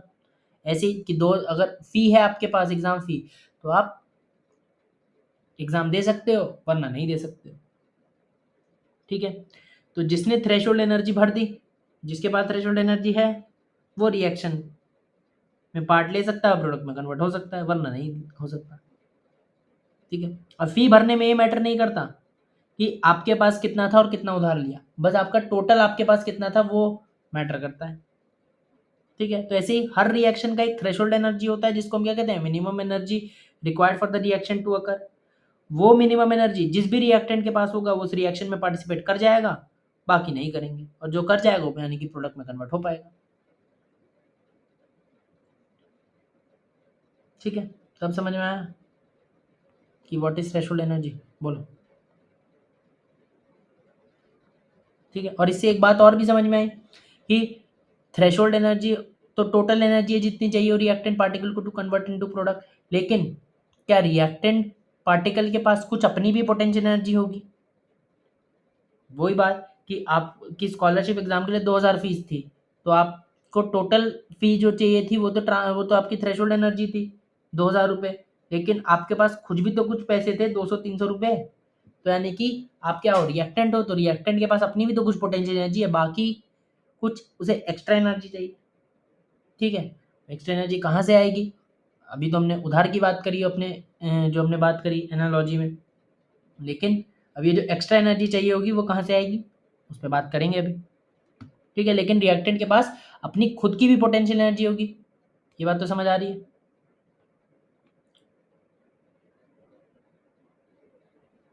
ठीक है, तो अब यही एक्स्ट्रा एनर्जी कहाँ से आएगी, इसके लिए एक अगली हेडिंग डालते हैं जो कि है एक्टिवेशन एनर्जी। ठीक है, ये टर्म को ध्यान से समझा, ये सारी टर्म, क्योंकि इन पे थ्योरेटिकल क्वेश्चन भी कई बार आ जाते हैं कि एक्टिवेशन एनर्जी क्या है, थ्रेशोल्ड एनर्जी क्या है, से फिर क्वेश्चन होते नहीं हैं। तो टर्म्स को ध्यान से समझो, समझना बहुत ज़रूरी है।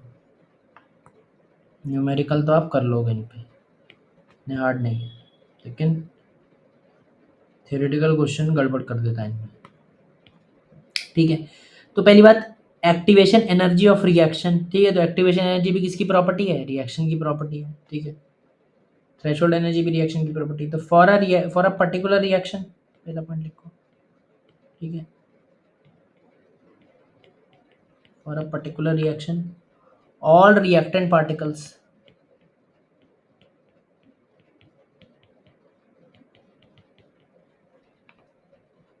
have same potential energy, have same potential energy, इसको डिनोट कर रहे हैं ई आर से।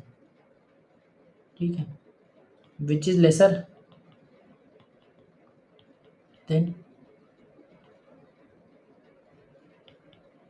Potential energy of transition state, obviously जो रिएक्टेंट पार्टिकल होंगे उनकी पोटेंशियल एनर्जी तो ट्रांजिशन स्टेट की पोटेंशियल एनर्जी से कम होगी, और ट्रांजिशन स्टेट की पोटेंशियल एनर्जी को हम क्या कहते हैं, थ्रेशोल्ड एनर्जी कहते हैं। ठीक है, क्योंकि रिएक्टेंट पार्टिकल ज़्यादा स्टेबल होते हैं, इस वजह से potential energy of transition state तो उससे ज़्यादा ही होगी, यानी कि थ्रेशोल्ड एनर्जी रिएक्टेंट के पार्टिकल के पास जो पोटेंशियल एनर्जी होगी उनसे ज़्यादा ही होगी। ठीक है, ये बात तो अपने को पहले से पता थी।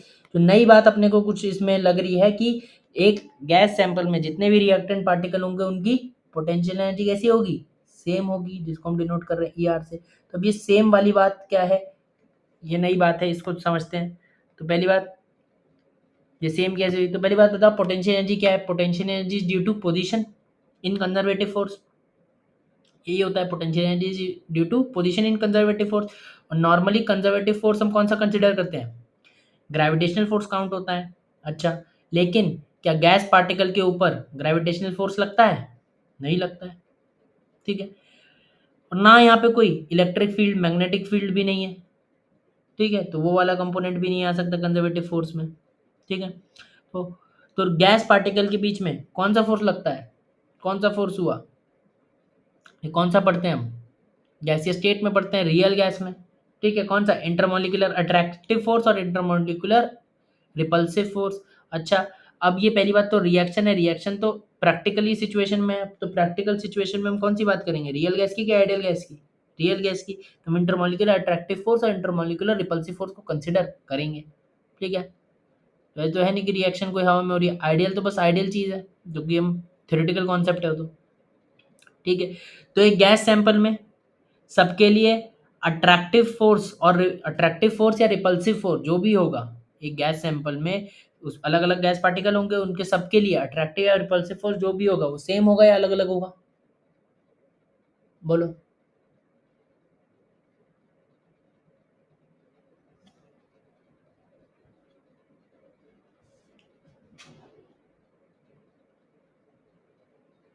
बिल्कुल सेम होगा। सेम कैसे होगा कि गैस एक कंटेनर में मान लो है, गैस सैंपल है, तो जो अलग अलग गैस पार्टिकल होंगे वो कैसे डिस्ट्रीब्यूट होंगे, यूनिफॉर्मली डिस्ट्रीब्यूटेड होंगे।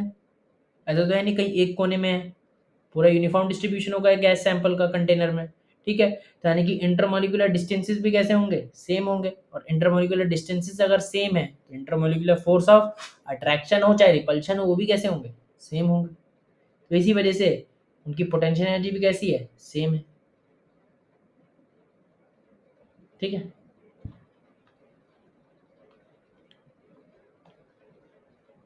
तो पोटेंशियल है तो ये ई आर, जिसको हमने किससे डिनोट करा, पोटेंशियल एनर्जी को, पोटेंशियल एनर्जी ऑफ रिएक्टेंट को ई आर से।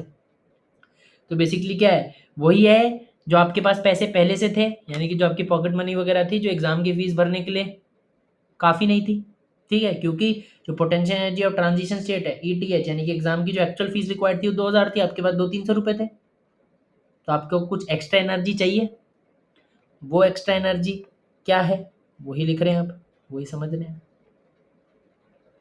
ठीक है, तो the minimum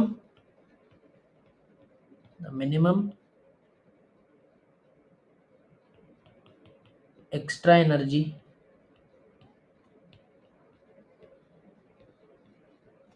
required by reactant particles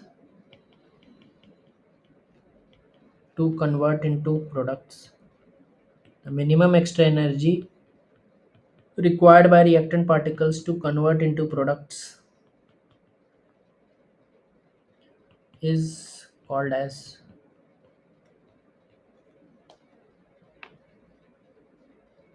activation energy, या पूरा लिख लेते हैं, activation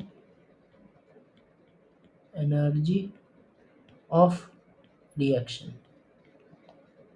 ठीक है, तो बेसिकली क्या है, मिनिमम एक्स्ट्रा एनर्जी जो चाहिए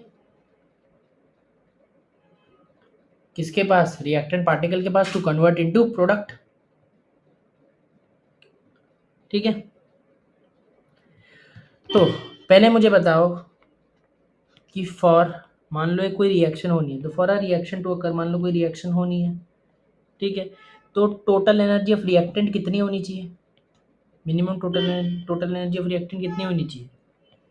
रिएक्टेंट के बाद टोटल एनर्जी कितनी होनी चाहिए?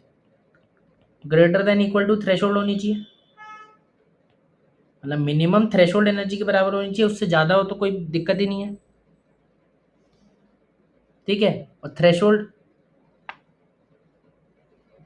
ठीक है, मिनिमम एनर्जी कितनी होनी चाहिए? थ्रेशोल्ड एनर्जी के बराबर होनी चाहिए, उससे ज़्यादा हो तो रिएक्टेंट के पास कोई दिक्कत ही नहीं है, ठीक है। और साथ ही साथ इसके पास खुद की भी अपनी कुछ एनर्जी है, पोटेंशियल एनर्जी है, जिसको हमने ई आर बोला, ठीक है। तो एक्स्ट्रा कितनी चाहिए? एक्स्ट्रा रिक्वायर्ड कितनी हुई? एक्स्ट्रा कम से कम इतनी रिक्वायर्ड है, E T H minus E R, ठीक है। ई टी एच तो टोटल रिक्वायर्ड थी, उसमें से ई आर खुद की थी, तो एक्स्ट्रा रिक्वायर्ड इतनी तो हुई, ठीक है। एक्स्ट्रा रिक्वायर्ड इतनी हुई। अब मिनिमम एक्स्ट्रा रिक्वायर्ड कितनी होगी? मिनिमम एक्स्ट्रा रिक्वायर्ड कितनी होगी? मिनिमम एक्स्ट्रा रिक्वायर्ड है, ग्रेटर देन इक्वल टू का साइन है, तो हमारा कौन सा वाला लेंगे? इक्वल वाला लेंगे। ग्रेटर देन इक्वल टू में क्या मिनिमम वाला आता है, ठीक है, इक्वल का लेते हैं तो, ठीक है। तो एक्टिवेशन एनर्जी, यही जो मिनिमम एक्स्ट्रा रिक्वायर्ड है उसी को क्या बोलेंगे? एक्टिवेशन एनर्जी, जो कि इसके बराबर होगी थ्रेशोल्ड एनर्जी, जो कि क्या है? टोटल एनर्जी जो होनी चाहिए रिएक्शन होने के लिए, और माइनस ई आर, यानी कि जो रिएक्टेंट के पास है एनर्जी, तो ये हो गई एक्टिवेशन एनर्जी। बोलो, तुम क्या ये बात लिख सकते हैं? Means E A is the energy required by reactant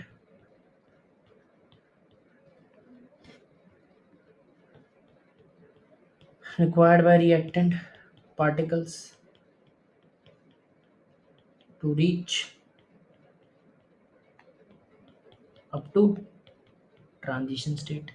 मतलब रिएक्टेंट पार्टिकल्स के पास पहले से खुद की कुछ एनर्जी थी, सपोज देखो ये आपका पूरा है, ठीक है, ये रिएक्टेंट पार्टिकल्स के पास पहले से खुद की कुछ एनर्जी थी, ठीक है। अब उसे ट्रांजिशन स्टेट तक पहुंचना था, ये रिएक्टेंट है आपका, ठीक है। अब उसे ट्रांजिशन स्टेट तक पहुंचना है, तो अगर मान लो रिएक्टेंट पार्टिकल के पास अपनी कुछ एनर्जी थी, मान लो ये जीरो लाइन है, बेस लाइन है, ठीक है। तो रिएक्टेंट पार्टिकल्स के पास अपनी पहले से कुछ एनर्जी थी, अब उसे ट्रांजिशन स्टेट तक पहुंचना है, ट्रांजिशन स्टेट तक पहुंचना है तो उसे कुछ एनर्जी और चाहिए, ठीक है। और ये जो एक्स्ट्रा एनर्जी इसी को क्या बोला? एक्टिवेशन एनर्जी बोला। साथ ही साथ उसकी खुद की कुछ एनर्जी थी, उसे क्या बोला हमने?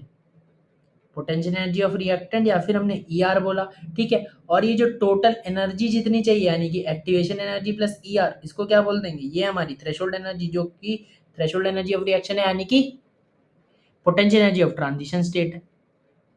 पहले बताओ इतनी बात समझ आई कि नहीं आई? बोलो।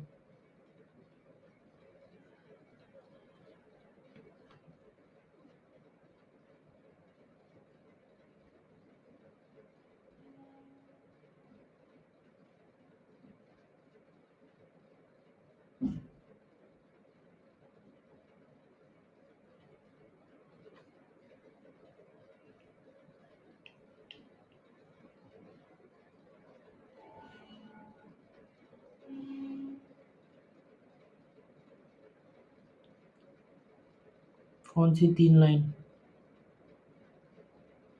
क्या 3 लाइन? क्या 3 लाइन बतानी है? आ गया, ठीक है,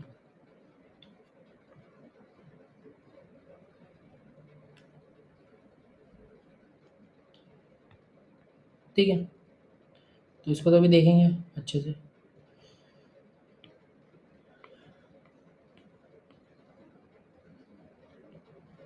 ठीक, तो हम इसको इस तरीके से बेसिकली लिख सकते हैं, क्या मतलब टोटल एनर्जी हम होती क्या है, फिजिक्स में इतना पढ़ा हमने, टोटल एनर्जी क्या होती है?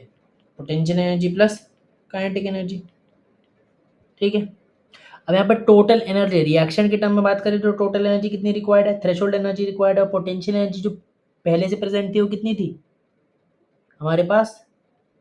ई आर थी, बेसिकली ई आर बोला था ना हमने उसे, पोटेंशियल एनर्जी ऑफ रिएक्टेंट को। और जो एक्स्ट्रा एनर्जी है वो क्या है? एक्टिवेशन एनर्जी रिक्वायर्ड है। तो एक्स्ट्रा एनर्जी पोटेंशियल एनर्जी है हमारे पास, एनर्जी ऑफ रिएक्टेंट, और टोटल एनर्जी रिक्वायर्ड है थ्रेशोल्ड एनर्जी। तो जो एक्स्ट्रा एनर्जी है वो किस फॉर्म में प्रोवाइड हो सकती है? बस काइनेटिक एनर्जी के फॉर्म में, यानी कि activation energy minimum extra energy तो है ही, लेकिन वो एनर्जी किस फॉर्म में हो सकती है? बस काइनेटिक एनर्जी के फॉर्म में। तो it is minimum extra energy बोलो चाहे minimum extra kinetic energy required by the reactant particle बोलो, क्योंकि एक्स्ट्रा एनर्जी पोटेंशियल एनर्जी तो हो ही नहीं सकती। पोटेंशियल एनर्जी जो रिएक्टेंट की थी तो वही थी। अब कोई पोटेंशियल एनर्जी में चेंज नहीं, जो एक्स्ट्रा एनर्जी प्रोवाइड होगी वो काइनेटिक एनर्जी के फॉर्म में होगी। ठीक है, means in a gas sample, ठीक है, अगला पॉइंट लिख रहे हैं, only those particles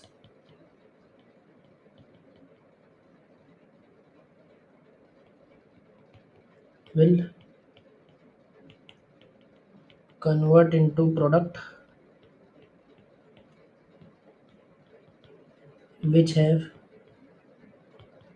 kinetic energy greater than equal to EA of reaction। मतलब वही बात होगी। ठीक है, काइनेटिक एनर्जी हमें पता है कि जो एक्टिवेशन एनर्जी है वो काइनेटिक एनर्जी के फॉर्म में ही प्रोवाइड हो सकती है। तो यानी कि मिनिमम रिएक्टेंट पार्टिकल के पास इतनी काइनेटिक एनर्जी होनी चाहिए, minimum kinetic energy reactant particle की होनी चाहिए, वो कितनी होनी चाहिए? एक्टिवेशन एनर्जी के बराबर होनी चाहिए। अगर इससे ज़्यादा है तो अच्छी बात है, नहीं है तो फिर वो रिएक्टेंट पार्टिकल प्रोडक्ट में कन्वर्ट नहीं हो पाएंगे, क्योंकि ट्रांजिशन स्टेट तक ही नहीं पहुंच पाएंगे। ठीक है, तो ईटीएच यानी कि एक्टिवेशन, सॉरी, थ्रेशोल्ड एनर्जी यानी कि ईटीएच यानी कि थ्रेशोल्ड एनर्जी किसका प्रॉपर्टी था? रिएक्शन का प्रॉपर्टी था।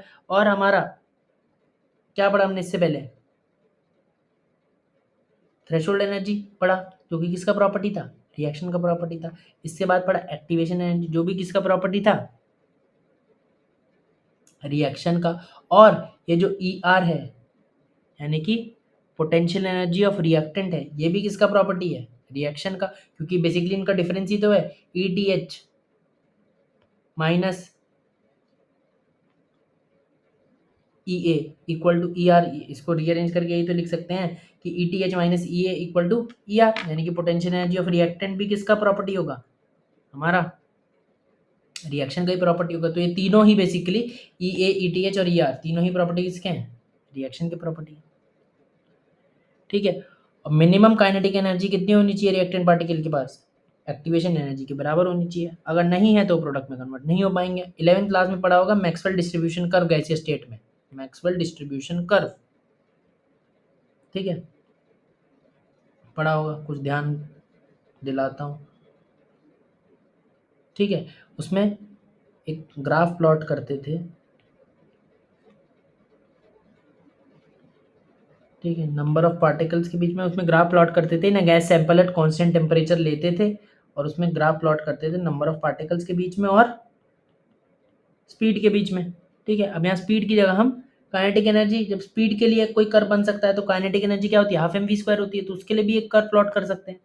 ठीक है, और इतना उसमें था, इतना उससे हमें समझ आता था कुछ कर्व कैसा आता था, मैं बनाता हूँ, कुछ ध्यान आएगा।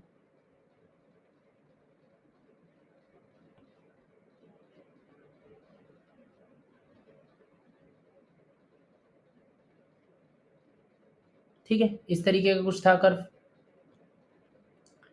ठीक है, यानी कि क्या था बेसिकली कि जो हमारा काइनेटिक एनर्जी था, कोई जो भी रिएक्टेंट पार्टिकल थे यानी कि जो भी हमारे पार्टिकल थे गैस सैंपल में एट अ कांस्टेंट टेम्परेचर, उनकी काइनेटिक एनर्जी फिक्स नहीं होती, एक रेंज में होती है, एक मिनिमम से एक मिनिमम टू मैक्सिमम वेरी करती है काइनेटिक एनर्जी ऑफ पार्टिकल, और उसी का ग्राफ हमने प्लॉट करा।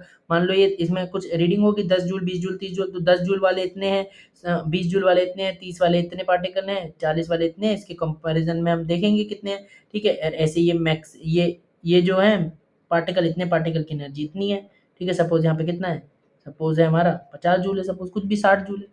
ठीक है, 60 जूल की कितने पार्टिकल की एनर्जी? 60 जूल है, इतने पार्टिकल की देख लेंगे वो तो कहाँ पे आ रहा है। तो बेसिकली काइनेटिक एनर्जी हमने प्लॉट करी, काइनेटिक एनर्जी अलग अलग पार्टिकल्स की प्लॉट करी कि कितने पार्टिकल की एनर्जी कितनी है। ठीक है, अच्छा, अब रिएक्शन होनी है तो मिनिमम काइनेटिक एनर्जी कितनी होनी चाहिए? एक्टिवेशन एनर्जी के बराबर। ठीक है, तो मान लो एक्टिवेशन एनर्जी ये थी। ठीक है, एक्टिवेशन एनर्जी ये थी एक रिएक्शन की, किसके बराबर? सपोज 100 जूल, कुछ भी मैंने ले लिया, सपोज ये 100 जूल था, इसके कॉरस्पॉन्डिंग है जो एनर्जी है यहाँ पे एक्स एक्सिस पे 100 जूल है।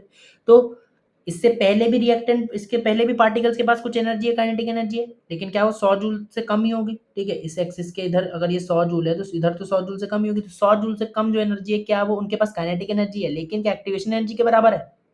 नहीं है, एक्टिवेशन एनर्जी से कम है। तो अगर एक्टिवेशन एनर्जी से कम है उनकी काइनेटिक एनर्जी, इसके जो लेफ्ट है एक्टिवेशन ग्रीन वाली लाइन के जो लेफ्ट है उनकी एक्टिवेशन एनर्जी 100 जूल से कम है, तो वो पार्टिकल जो हैं क्या रिएक्शन में पार्टिसिपेट कर सकते हैं और प्रोडक्ट में कन्वर्ट हो पाएंगे? नहीं, वो रिएक्शन में पार्टिसिपेट नहीं कर सकते और प्रोडक्ट में कन्वर्ट नहीं हो पाएंगे। लेकिन जिनकी काइनेटिक एनर्जी एक्टिवेशन एनर्जी हो या तो मिनिमम एक्टिवेशन एनर्जी के बराबर या उससे ज़्यादा हो, यानी कि इसके राइट वाले और इस लाइन पे जितने भी हों, वो सारे रिएक्शन में पार्टिसिपेट कर सकते हैं और प्रोडक्ट में कन्वर्ट हो पाएंगे। बोलो।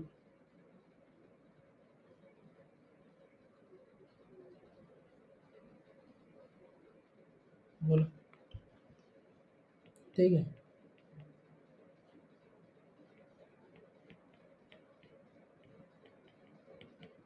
ठीक है, बहुत अच्छे से तो अभी नहीं मैक्सवेल डिस्ट्रीब्यूशन कर्व डिस्कस करेंगे, लेकिन अभी की बात है वो हमने डिस्कस कर ली। ठीक है, तो आगे बढ़ते हैं। फॉर एन, लिखो फॉर एन एलिमेंट्री रिएक्शन